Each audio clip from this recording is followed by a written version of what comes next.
Hello everyone, welcome to Spark Up Classes. This is Suman Yadav. आज के video में हम डिस्कस करेंगे कि एम्स की काउंसलिंग कैसे होती है, क्योंकि एम्स का जो आपका रिजल्ट है वो 6 जून को आ जाएगा। उसके बाद आपको काउंसलिंग करवानी होगी, ठीक है। सो एम्स की काउंसलिंग की स्टेप बाय स्टेप प्रोसेस आपको मालूम होने चाहिए। कितना फीस लगता है, कितना क्या होता है, कैसे काउंसलिंग होती है, कौन करा सकते हैं, कैसे करनी होती है, कहाँ से होती है, काउंसलिंग होती क्या है आखिर, ये सारी बातें आज की वीडियो में मैं आपको बता दूंगी एम्स काउंसलिंग के बारे में, ठीक है। सो मैं आपको बता दे रही हूँ एम्स काउंसलिंग। एम्स काउंसलिंग, देखिए एम्स काउंसलिंग की अभी कोई डेट नहीं आई है, लेकिन रिजल्ट का ज़रूर डेट आ गया है। रिजल्ट जो है आपका रिजल्ट आपका 6 जून को आने वाला है। रिजल्ट आपका 6 जून को आने वाला है, लेकिन इसके रिजल्ट में थोड़ा सा ना मतलब कन्फ्यूजन होता है लोगों को। क्या कन्फ्यूजन होता है समझाती हूँ। 6 जून को ये लोग एक लिस्ट निकालेंगे, उसको हम कहेंगे मेरिट लिस्ट। मेरिट लिस्ट, उस मेरिट लिस्ट में क्या होगा कि 8 से 10,000 बच्चों का नाम होगा, और यही 8 से 10,000 बच्चे जो है ना वो काउंसलिंग में पार्टिसिपेट कर पाएंगे। भले ही आप क्वालिफाई हो, मिनिमम क्वालिफाइंग मार्क्स इसमें भी होता है, ठीक है, 50% का, लेकिन भले ही आप क्वालिफाई हो, अगर आपका मेरिट लिस्ट में नाम नहीं है तो आप काउंसलिंग में पार्टिसिपेट नहीं कर सकते। और इसके काउंसलिंग में कोई भी फीस नहीं लगती है। फीस जो है वो इसके काउंसलिंग में नहीं लगती है। बाकी हर काउंसलिंग में फीस लगती है, इसके काउंसलिंग में कोई फीस नहीं। बस आपने अच्छे नंबर लाए, मेरिट लिस्ट में नाम आया, तो फिर आप काउंसलिंग कराओगे। काउंसलिंग कराने के बाद आपको कॉलेज मिलेगा। अच्छा, तो ऐसे मेरिट लिस्ट के फॉर्म में 8 से 10,000 बच्चों का नाम होगा। अब बाकी बच्चे अपना रिजल्ट कैसे देखें? हो सकता है 8 से 10,000 जो ये बच्चे हों वो सारे बच्चे ना हो सकता है क्या बहुत सारे बच्चों ने फॉर्म भरा है, उसमें से सिर्फ 10,000 बच्चों का आ रहा है, तो बाकी बच्चे अपना रिजल्ट कैसे देखें? तो 6 तारीख को ही या उसके 1-2 दिन बाद आप लॉगिन करोगे। जब मतलब आईडी पासवर्ड डाल के जब लॉगिन करोगे तो लॉगिन करके आप अपना स्कोर कार्ड देख पाओगे। इसके लिए एम्स नोटिफिकेशन नहीं डालता है, लेकिन जब रिजल्ट आया, मेरिट लिस्ट आई, तो आप मान के चलो कि उसके 1-2 दिन बाद लॉगिन करके जब आप देखोगे तो आपका स्कोर कार्ड नज़र आ जाएगा। आप लोग देख पाओगे आपके कितने मार्क्स हैं, ठीक है।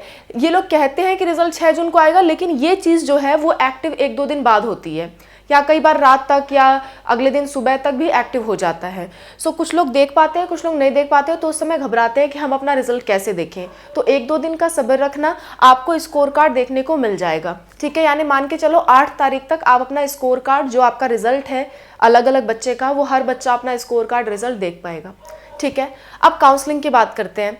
मेरिट लिस्ट में जिनका नाम आया वही क्या करेंगे, काउंसलिंग में भाग लेंगे। वही लोग काउंसलिंग में भाग ले सकते हैं। काउंसलिंग में भाग लेने के लिए आपको क्या करना होगा, रजिस्ट्रेशन करना होगा, जिसमें कोई भी फीस नहीं लगेगी। नॉर्मल एक रजिस्ट्रेशन होगा जिसे हम काउंसलिंग रजिस्ट्रेशन कहेंगे, और ये एम्स की वेबसाइट से ही होगा। जब आएगा मतलब उसका पोर्टल खुलेगा तो मैं बताऊंगी। नॉर्मल रजिस्ट्रेशन होगा। रजिस्ट्रेशन के बाद सिंपली आपको क्या करना है, रजिस्ट्रेशन के बाद आपको चॉइस फिलिंग करनी होती है। चॉइस फिलिंग मतलब कौन सा कॉलेज आप भर रहे हो। अब चॉइस फिलिंग को ही प्रेफरेंस फिलिंग भी कहते हैं। प्रेफरेंस यानी कि एक ऑर्डर में आपको कॉलेज को भरना होता है, अच्छे कॉलेजेस को ऊपर और जो मीडियम लेवल या बेकार कॉलेजेस हैं उनको नीचे। वैसे तो एम्स में सारे अच्छे कॉलेज होते हैं, लेकिन फिर भी एक सीक्वेंस है, वो सीक्वेंस मैं आपको समझा देती हूँ, ठीक है। देखो वो सीक्वेंस मैं आपको समझा देती हूँ। सबसे अच्छा जो एम्स का कॉलेज होता है वो होता है एम्स दिल्ली, ठीक है। सबसे अच्छा जो एम्स का कॉलेज है वो है आपका एम्स दिल्ली। तो सबसे पहले आप एम्स दिल्ली को ऊपर रखोगे, ठीक है। दूसरे नंबर पे 3-4 कॉलेज मैं आपको बता रही हूँ, जो कॉलेज आपके जगह के नज़दीक हो, आपके नज़दीक हो, जो आपको पसंद हो वो आप रखना। दूसरे पे मैं एम्स जोधपुर रख रही हूँ, तो राजस्थान वाले बच्चे जोधपुर को सेकंड नंबर पे रखेंगे। जोधपुर रख कोई भी सकता है, इसमें ऐसी कोई बात नहीं होती है, लेकिन एक मतलब कंफर्ट होता है ना लोगों का। एम्स भुवनेश्वर, ठीक है। इसके बाद है आपका एम्स ऋषिकेश। एक बात का ध्यान रखना, एम्स ऋषिकेश में बाकी एम्स के बजाय फीस थोड़ी ज़्यादा लगती है। थोड़ी क्या, बहुत ज़्यादा लगती है। ऋषिकेश, ठीक है, इसमें 50,000 तक आपको फीस लग जाएगी 1 साल का, और बाकी सब एम्स में बहुत कम लगती है। एम्स भोपाल, ठीक है। भोपाल। फीस के बारे में जानना है तो सर ने वीडियो बना रखा है फीस का, प्लस हॉस्टल फीस, प्लस आपका जो खर्चा आएगा वो सबके लिए सर ने वीडियो बना रखा है, आप देख सकते हो। तो ये सबसे टॉप लेवल के एम्स होते हैं, सबसे अच्छे लेवल के जो एम्स होते हैं वो ये होते हैं। तो सबसे पहले बच्चे एम्स दिल्ली रखते हैं, उसके बाद जो जिसके जगह के अनुसार हो, उत्तराखंड का बच्चा एम्स ऋषिकेश दूसरे नंबर पे रखेगा, राजस्थान का बच्चा चाहता है कि उसको जोधपुर मिले तो जोधपुर ऊपर का रखेगा। रख कोई भी सकते हो, जगह से कोई मतलब नहीं है, आपको जो अच्छा लगे जगह वो आप इसमें से ऊपर नीचे कर सकते हो। एम्स दिल्ली को फर्स्ट प्रायोरिटी पे रखना, ठीक है। इसके बाद इतना रखने के बाद और आगे बता देती हूँ, इतना रखने के बाद आता है आपका एम्स पटना। इतना रखने के बाद क्या आता है, एम्स पटना आता है। जस्ट अ मिनट,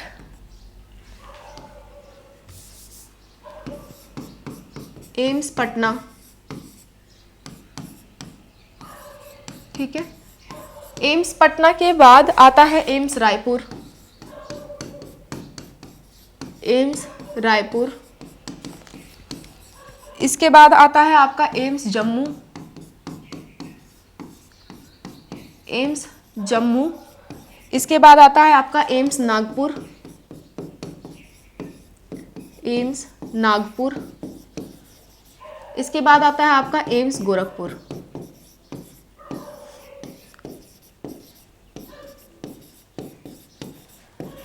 अब ये मीडियम लेवल के एम्स हैं, इनमें भी आप ऊपर नीचे कर सकते हो अपने जगह के अनुसार। मतलब शुरुआत वाले जो हैं इनको आप भरोगे एक लाइन से, किसी ने जोधपुर वाला ऊपर डाल दिया, किसी ने भुवनेश्वर वाला ऊपर डाल दिया, वो आपकी मर्जी है। इसमें से ऊपर नीचे करके ये पांचों पहले भर देना, उसके बाद इन पांचों को आपको भरना है, ये भी ऊपर नीचे करके आप भर सकते हो। इसके बाद आता है आपका एम्स भटिंडा, एम्स भटिंडा। मैं एम्स का कैसा लेवल है उस अनुसार आपको बता रही हूँ, ठीक है, एम्स भटिंडा। इसके बाद जो है वो आपका आता है एम्स गुवाहाटी, एम्स गुवाहाटी। फिर आपका आता है एम्स देवगढ़, एम्स देवगढ़, ठीक है। फिर आता है आपका एम्स रायबरेली, रायबरेली। फिर आता है आपका AIIMS Mangalagiri, AIIMS Mangalagiri.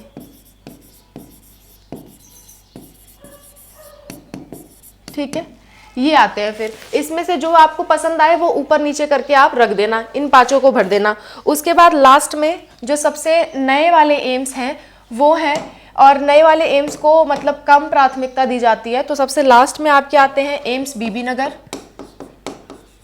AIIMS बीबी नगर, ठीक है।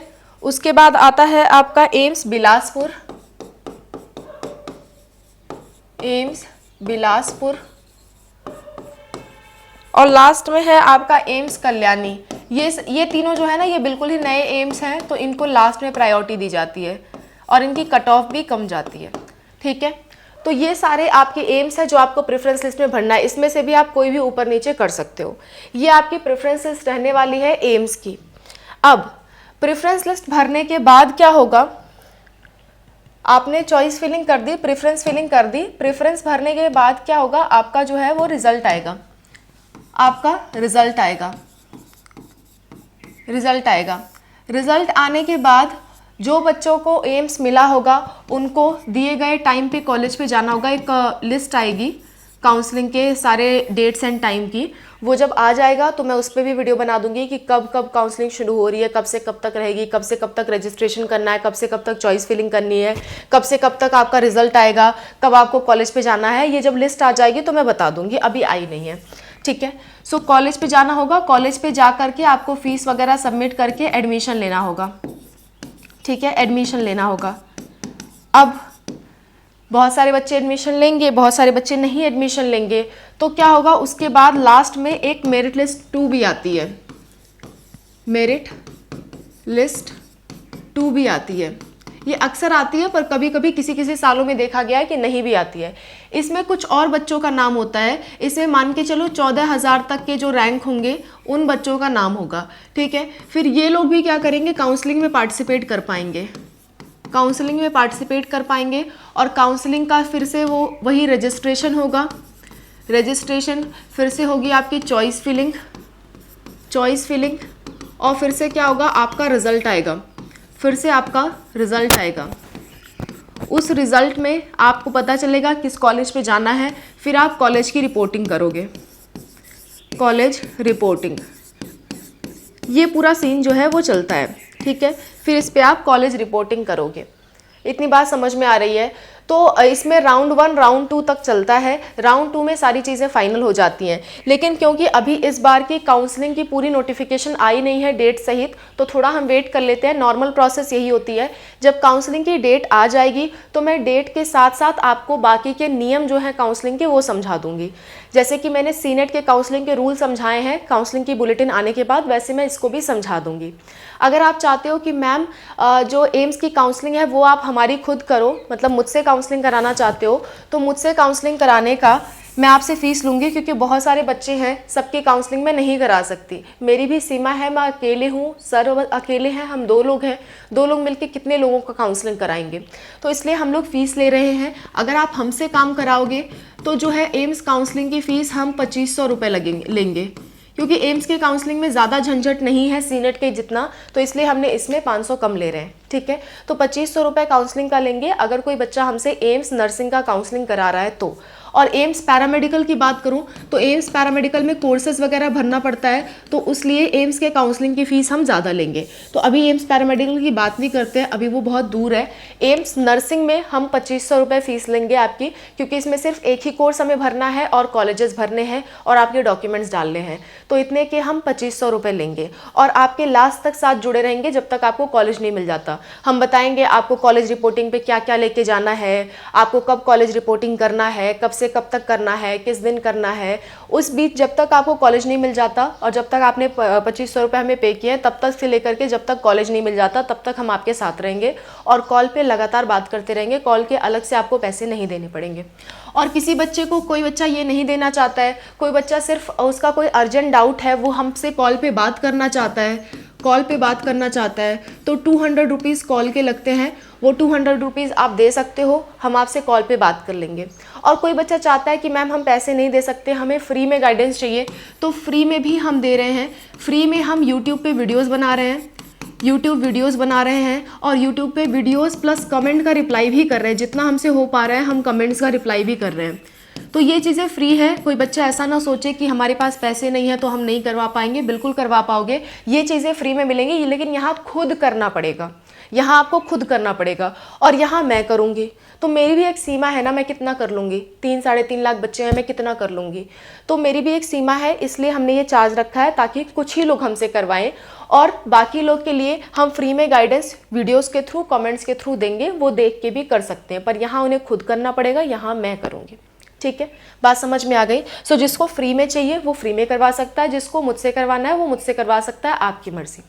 So that's all about the video. I hope this video is helpful for you. कोई दिक्कत, कोई परेशानी होती है कमेंट में मेंशन करिए। मैं और अनूप सर आपकी हेल्प के लिए हमेशा तैयार हैं। Thank you, bye, take care.